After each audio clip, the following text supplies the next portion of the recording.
Well, it's another day, it's another match, and we are back in the Gladiators arena, and we are on a mission to find out which Assassin's Creed is the one true champion. If you haven't been following the tournament, I suggest for your own pleasure and joy to hit the subscribe button, turn on notifications so that you don't miss any of this adrenaline pumping action. Well, if you're not strong enough, you're just not gonna make it in this tournament because only the best survive here. And talking about the best, we have a match today that could easily become the best in the entire tournament. If you think any of these titles don't have a chance, well, think again, because every contender is a heavyweight in its own right and they are all here to win. And talking about today's matchup, it's Revelations versus AC3. Revelations, which is considered by many to be the ultimate epilogue to the amazing story of Ezio, and Assassin's Creed 3, which is definitely one of the most underrated games in the entire industry. So it's the greatest swan song versus the ultimate underdog. So who will be victorious here to move on to the next round? Now, before we get into the matchup, if you want to know all about this tournament, you should definitely watch the first video in the tournament series. That's the video you should watch before watching this one. I highly recommend it. Now, with everything said and done, ladies and gentlemen, Let's get ready to rumble!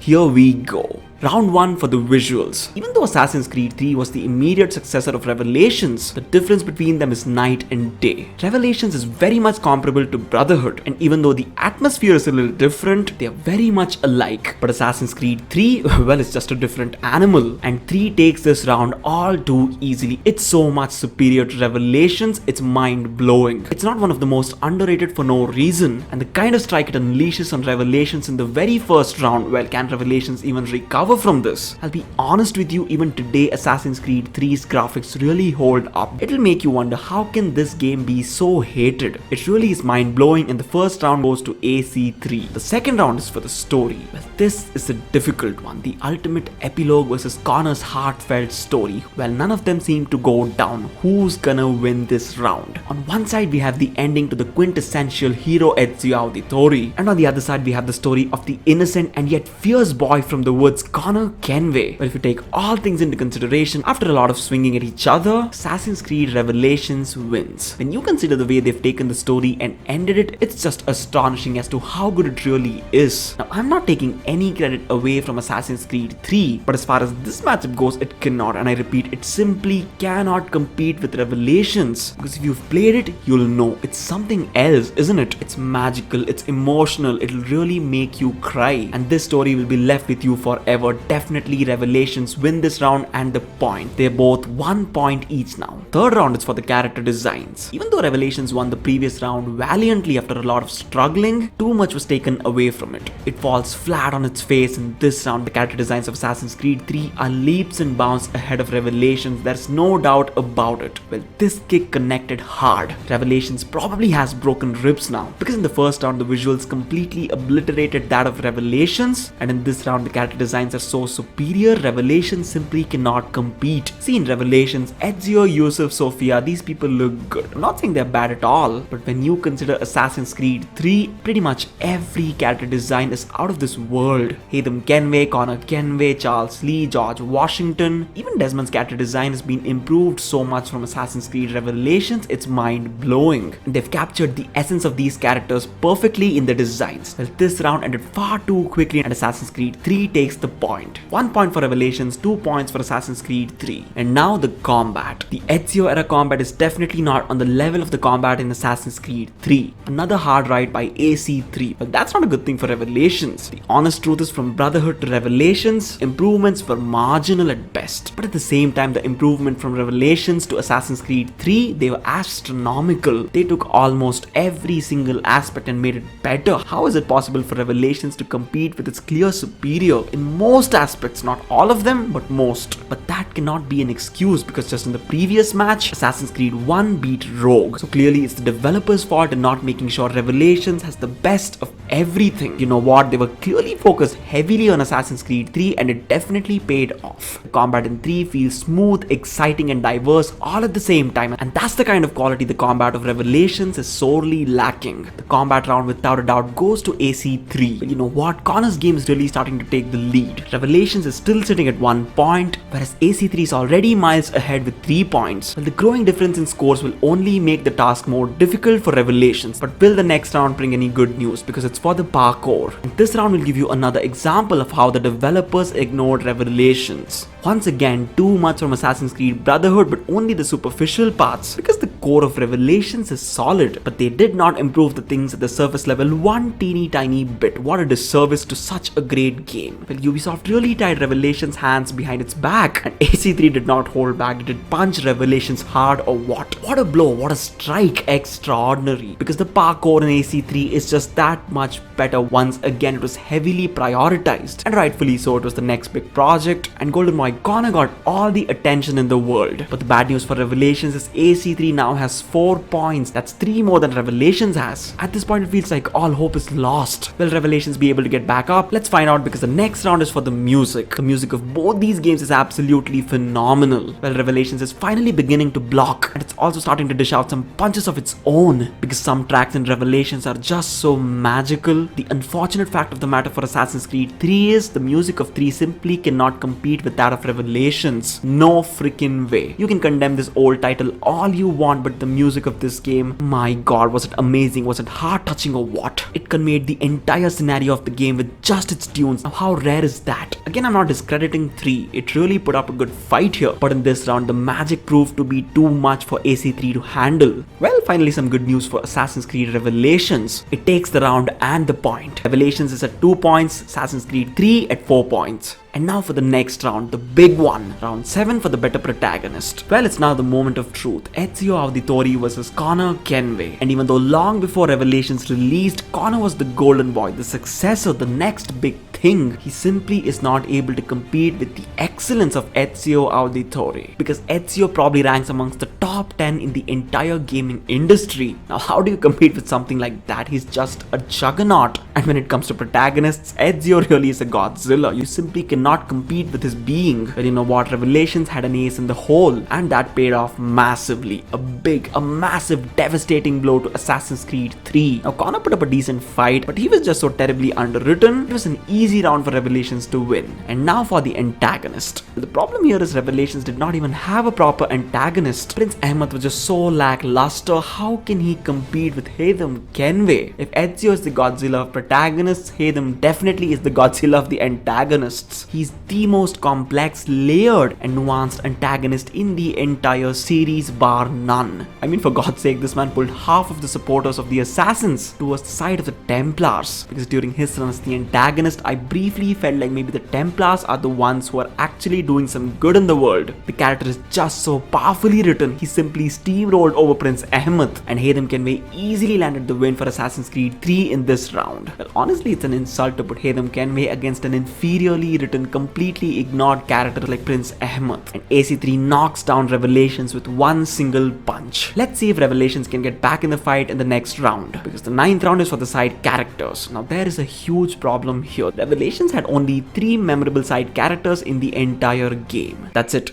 3. I mean, that's really it.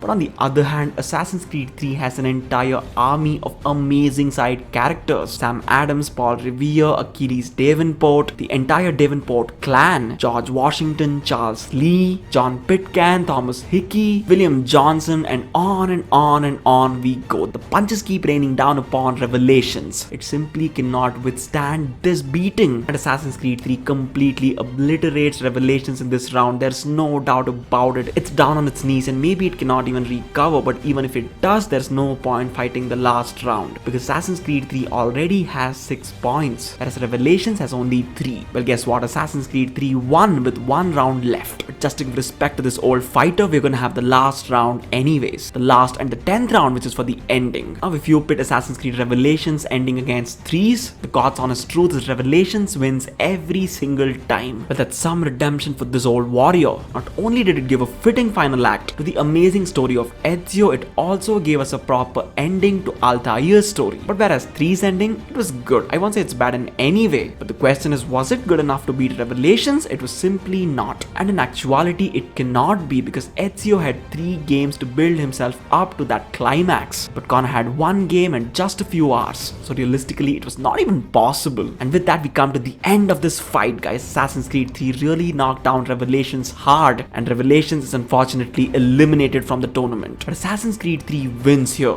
and that's amazing for all the Conor Kenway fans. And AC3 gets to move on to the next round. And we end the video here, guys. If you like this matchup, definitely hit the like button, and you definitely want to subscribe to the channel because the next matchup is Assassin's Creed Odyssey versus Black Flag. Two absolute monsters going against each other. And that's the match I'll see you in next. Stay safe, stay strong, and stay tuned. It's your boy VZX signing out.